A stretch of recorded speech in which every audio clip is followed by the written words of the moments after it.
Olá, boa tarde a todos. Começa agora o Conexão TV Com.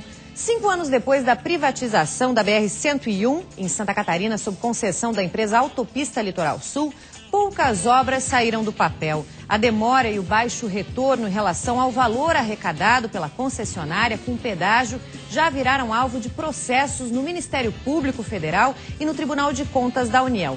Bom, os pedágios já estão sendo cobrados, mas várias obras previstas em contrato não foram executadas, como o contorno viário da Grande Florianópolis, que poderia desafogar o fluxo de caminhões da rodovia. A obra deveria ter ficado pronta em fevereiro do ano passado, mas isso não aconteceu. Nosso assunto de hoje. Fique com a gente, Conexão TV Com no ar.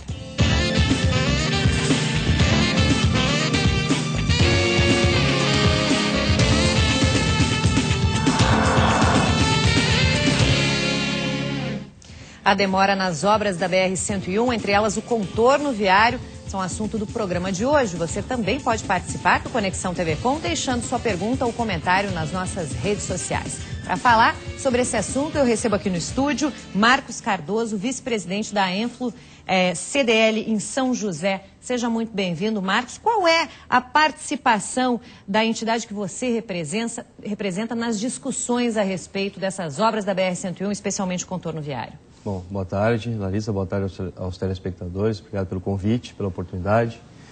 Bom, nós participamos desse processo desde o início. Na verdade, a bandeira foi levantada pela Enflo CDL de São José já em 2009, cujo tema principal era a alça de contorno. E nesse interim, outros assuntos foram sendo, digamos assim, anexados a esse processo, né? Até porque, ao contrário do que muita gente pensa, a alça de contorno ela faz parte do trecho norte e não do trecho sul. Né? E com esse levante, outros vários problemas vieram à tona. Agora, o Grupo RBS reúne aí uma série de reportagens que trata exatamente desses outros problemas, né? E a gente vê que o problema é grave. Não estão sozinhos nessa batalha que vem de anos já, e muitas vezes já tive a oportunidade de conversar com vocês e sempre percebi um desânimo, uma descrença na continuidade dessas obras. Continua com esse mesmo sentimento? Olha, ele melhorou um pouco agora, porque no decorrer do tempo, inúmeras entidades foram somando nesse processo, né? Inclusive, o ápice disso foi quando o Condes assumiu isso, que é o Conselho da Região Metropolitana. Tem aí mais de 20 entidades filiadas. Os prefeitos compraram a ideia, o governo do estado e aí outras lideranças políticas, e essa pressão foi aumentando ao ponto de ano passado nós íamos inclusive para a rua na BR-101 com cartazes, com camisetas e chamando também a atenção da opinião pública. Então nós acreditamos que essa pressão fez com que a NTT enxergasse o processo de uma outra forma, né? O Ministério Público acabou entrando também na jogada e hoje nós trabalhamos com a perspectiva e com a promessa de que as licenças ambientais estejam liberadas até outubro, para que no máximo em novembro as obras da alça de contorno iniciem, o que não resolve os outros problemas da concessionária em relação a todo o trecho norte e quiçá sirva de lição para um possível licenciamento do trecho sul, né, que é uma outra obra que nós estamos aí aguardando há mais de 20 anos. Então isso mostra a dificuldade do poder público que não conseguiu gerir adequadamente as rodovias, acabou terceirizando isso, fazendo uma concessão disso, e mesmo assim são concessões feitas de forma inadequada, porque não se consegue cobrar isso efetivamente.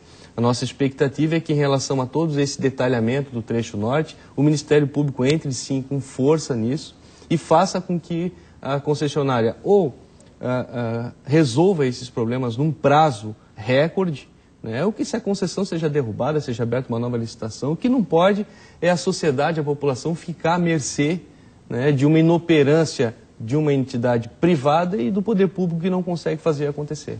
Muito bem, vamos abrir então a nossa conexão de hoje. Na redação do Diário Catarinense está o editor executivo do jornal Hora de Santa Catarina, Fabiano Gogo. Seja muito bem-vindo, Fabiano. Bom, como o próprio Marcos Cardoso já falou, o Grupo RBS está trazendo aí uma série de reportagens especiais que reúnem uma série de informações antes, digamos, compartimentadas, como o caso do contorno viário. Como é que o jornal Hora de Santa Catarina está abordando esse assunto, Fabiano?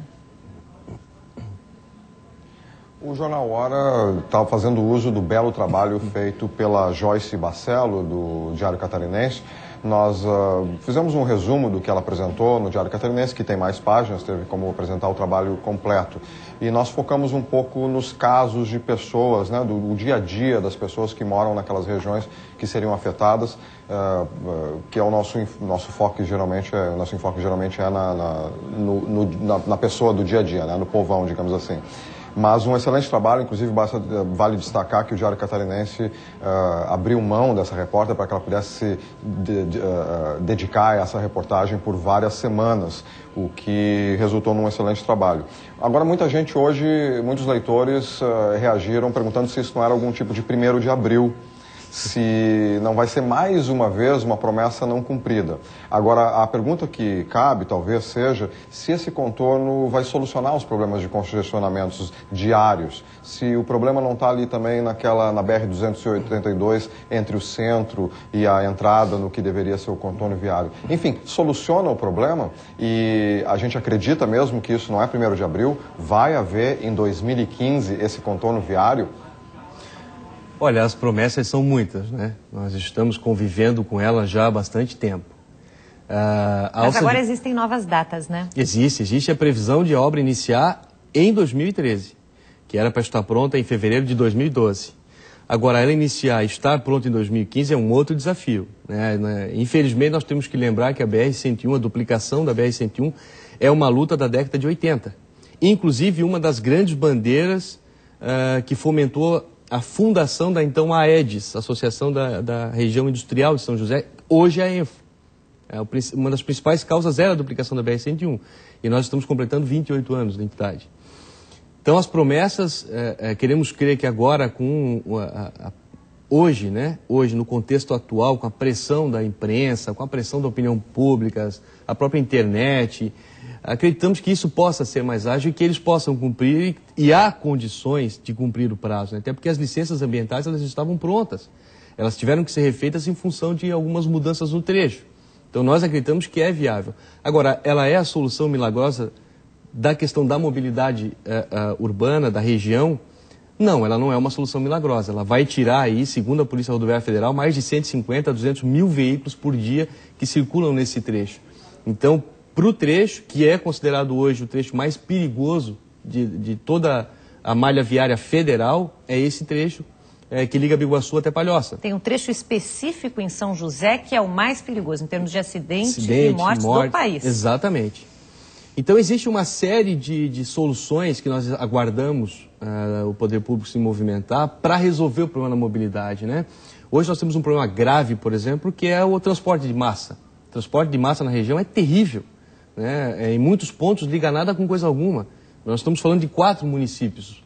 Para o telespectador ter uma ideia, hoje um cidadão para sair do bairro Cobrasol para ir até a Enflo, na Alberto Leal, em Barreiros, não há ligação. O transporte é terrível. Ele faz isso de carro em 5 minutos, mas não há transporte público. Agora, apesar desse prazo para 2015, esse novo prazo deveria ter sido entregue à alça de contorno no ano passado, fevereiro de 2012. Agora o prazo novo é 2015. A Autopista Litoral Sul, a concessionária, já se manifestou dizendo que não tem condições de entregar uma obra dessas nesse prazo, que seria só em 2017. Qual é o papel da Agência Nacional de Transportes Terrestres para regulamentar, para fiscalizar e para fazer isso girar, se até agora não o fez? Nosso assunto para logo depois do intervalo.